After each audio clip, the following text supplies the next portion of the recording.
नमस्कार। मैं हूं आपका भाई विचित्र। होली आ रही है तो मैंने सोचा उत्तरी भारत में पूरे हुड़दंग के साथ मनाए जाने वाले होली पर्व के बारे में आपसे बात करूं। रंग खेलते खेलते किसी प्रकार का कोई भंग न पड़ जाए, इस बारे में बात करूं। कुछ टिप्स दूं, कुछ हिदायतें दूं जो आज के दौर में बहुत ज़रूरी हो गई हैं। हिदायतें वीडियो के अंत में दूंगा। पहले अगर आपने मेरा चैनल सब्सक्राइब नहीं किया है तो प्लीज़ कर लीजिए। जिस हंसी खुशी से रंगों का यह त्यौहार उल्लास के साथ भारत में मनाया जाता है, उसी उल्लास से नेपाल में भी मनाया जाता है। हिंदू पंचांग के अनुसार होली पर्व वसंत ऋतु में फाल्गुन मास की पूर्णिमा को मनाया जाता है। यह भारत का एक प्रमुख और प्रसिद्ध त्यौहार है जो आज पूरे विश्व में मनाया जाता है। राग रंग का यह पर्व वसंत का संदेशवाहक है। होली का त्यौहार वसंत पंचमी से ही प्रारंभ हो जाता है। उसी दिन पहली बार गुलाल उड़ाया जाता है। खेतों में सरसों खिल उठती हैं। बाग बगीचों में फूलों की आकर्षक छटा छा जाती है। पेड़ पौधे, पशु पक्षी और मनुष्य सब उल्लास से परिपूर्ण हो जाते हैं। खेतों में गेहूं की बालियां इठलाने लगती हैं। बच्चे बूढ़े संकोच भूलकर ढोलक झांझ मंजीरों की धुन के साथ नाचने गाने लगते हैं। चारों ओर रंगों की फुहार फूट पड़ती है। ये त्यौहार पारंपरिक रूप से 2 दिन मनाया जाता है। पहले दिन होली का दहन होता है। इस दिन की एक कथा प्रचलित है। कहते हैं हिरण्यकश्यप नाम का एक असुर राजा था जो महर्षि कश्यप तथा दीति का बड़ा पुत्र था। कठिन तपस्या से उसने ब्रह्मा जी से ऐसा वरदान पा लिया था जिससे उसकी मृत्यु असंभव थी। तो वो अपने आप को भगवान समझने लगा। अपनी प्रजा से वो अपने आप को पुजवाने लगा। उसका एक पुत्र था प्रहलाद। ब्रह्मा जी के पुत्र नारद मुनि प्रहलाद के गुरु थे। आपको विदित होगा कि नारद जी विष्णु अर्थात नारायण के परम भक्त हैं। तो अपने गुरु की भांति प्रहलाद भी नारायण के महान भक्त बन गए। वह अवतार लेकर भगवान विष्णु ने जिस हिरण्याक्ष असुर का वध किया था वो हिरण्यकश्यप का छोटा भाई था। इसलिए हिरण्यकश्यप प्रहलाद को नारायण की भक्ति करने से मना करता था। पिता के लाख मना करने के बावजूद प्रहलाद ने भगवान विष्णु की भक्ति नहीं छोड़ी। तो क्रोधवश कई बार हिरण्यकश्यप ने अपने पुत्र को ही मरवाने की कोशिश की, परंतु हर बार भगवान विष्णु ने स्वयं प्रहलाद की रक्षा की। इसी के चलते हिरण्यकश्यप ने अपने पुत्र प्रहलाद को मरवाने की एक और कोशिश की। हिरण्यकश्यप की एक बहन थी होलिका, जिसने तपस्या द्वारा भगवान शंकर से वरदान में एक ऐसा दुपट्टा प्राप्त कर लिया था जिसके ओढ़ने से अग्नि भी उसे जला नहीं सकती थी। हिरण्यकश्यप के कहने पर होलिका वो दुपट्टा ओढ़कर प्रहलाद को गोद में लेकर एक चिता पर बैठ गई। देवयोग से वो दुपट्टा उड़कर प्रहलाद के ऊपर आ गया, जिससे प्रहलाद की जान बच गई और होलिका उस चिता में जलकर राख हो गई। तभी से होली का दहन बुराई पर अच्छाई की जीत के रूप में मनाया जाता है। होली का दहन का सबसे पहला काम होता है होली का डंडा गाड़ना। इसे किसी सार्वजनिक स्थल या घर के अहाते में होली से काफ़ी दिन पहले गाड़ा जाता है। इसी डंडे के साथ साथ होलिका के लिए उपले और लकड़ियाँ इकट्ठी की जाने लगती हैं। लकड़ियों व उपलों से बनी इस होली का दोपहर से ही पूजन आरंभ हो जाता है। घरों में बने पकवानों का यहाँ भोग लगाया जाता है। होलिका में भरभोलिये जलाने की भी परंपरा है। भरभोलिये गाय के गोबर से बने होते हैं, जिनमें एक छेद होता है। इस छेद में मूंज की रस्सी डालकर माला बनाई जाती है। भरभोलिये की माला में ऐसे 7 उपले होते हैं।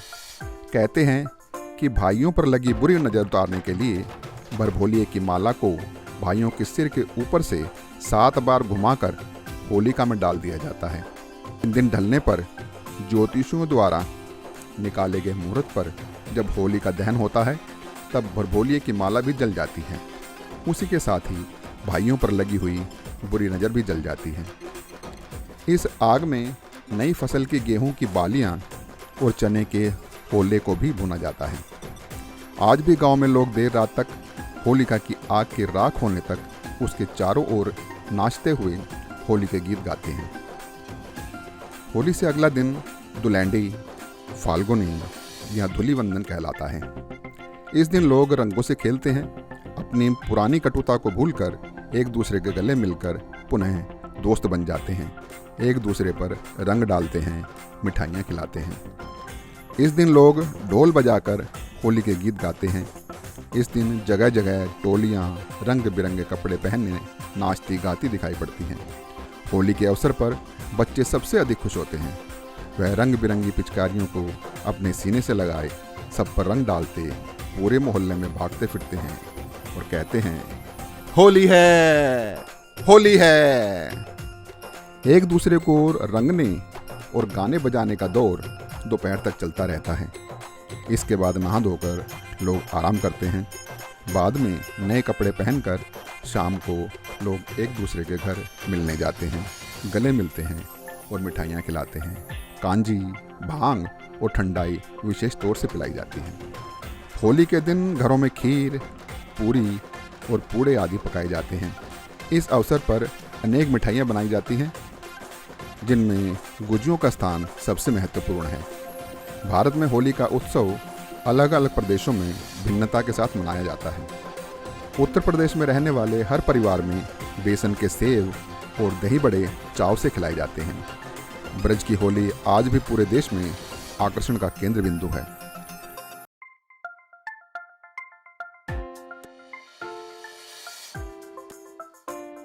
बरसाने की लठमार भी काफ़ी प्रसिद्ध है। इसमें पुरुष महिलाओं पर रंग डालते हैं और महिलाएं उन्हें लाठियों या कपड़े के बनाए गए कोड़ों से पूरे जोश से मारती हैं। इसी प्रकार मथुरा और वृंदावन में 15 दिन पहले से ही होली का पर्व मनाया जाता है।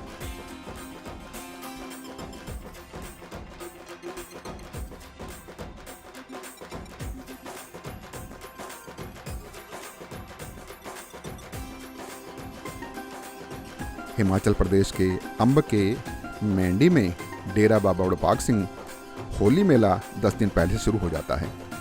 पंजाब के आनंदपुर साहिब में भी सिखों द्वारा होला मोहल्ला शक्ति प्रदर्शन के रूप में 6 दिन पहले से शुरू हो जाता है। हरियाणा में भी बरसाने की भांति भाभी द्वारा देवर को कपड़े के बनाए गए कोड़ों से मारने की प्रथा है। होली के पर्व की तरह इसकी परंपराएं भी अत्यंत प्राचीन हैं और इसका स्वरूप और उद्देश्य समय के साथ साथ बदलता रहा है।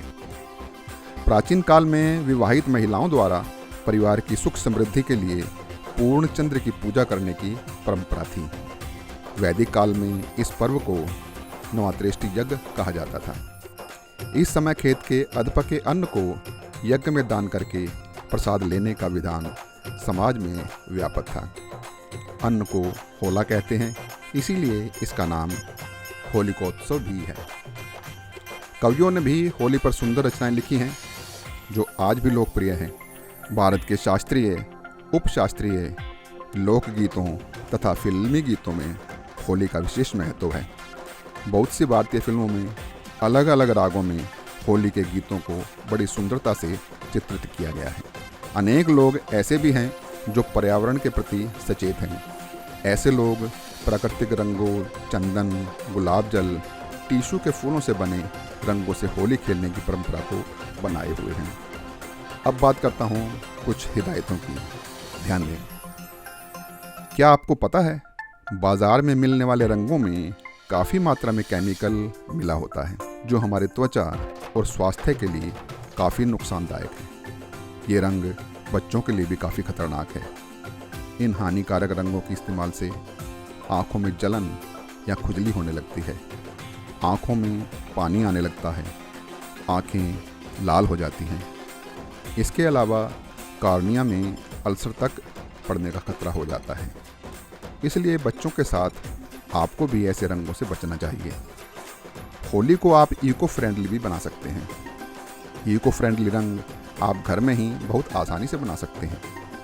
इसके लिए आपको क्या करना है कि जितने रंग की आपको आवश्यकता है उतना ही चावलों का आटा एक परात में ले लें। अब इसमें अपनी पसंद का लाल पीला कोई भी खाने का रंग डालकर थोड़ा सा पानी लगभग 2 चम्मच डालकर अच्छी तरह मिला लें। इस मिश्रण को आप धूप में अच्छी तरह सूखने दें और बाद में पीस लें। इस इको फ्रेंडली रंग से किसी को कोई भी नुकसान नहीं पहुंचेगा। केमिकल युक्त रंगों का त्वचा पर भी खतरनाक असर होता है। होली खेलने जाने से पहले आप अपनी त्वचा पर कोई तेल या मॉइस्चराइज़र लगा कर जाएं। इससे आपकी त्वचा का काफ़ी हद तक बचाव हो जाएगा। बच्चों की त्वचा बहुत नाजुक होती है, ऐसे में बच्चों को ऐसा रंग न दें जो हानिकारक हो। इन रंगों के खतरनाक दुष्प्रभाव के बारे में और इको फ्रेंडली होली के बारे में बच्चों को बताइए। बच्चे ज़्यादा हुड़दंग न करें। तो ये थी होली पर जानकारी। आपको कैसी लगी? मेरा चैनल सब्सक्राइब नहीं किया है तो प्लीज़ कर लें। आपका बहुत बहुत धन्यवाद। नमस्कार।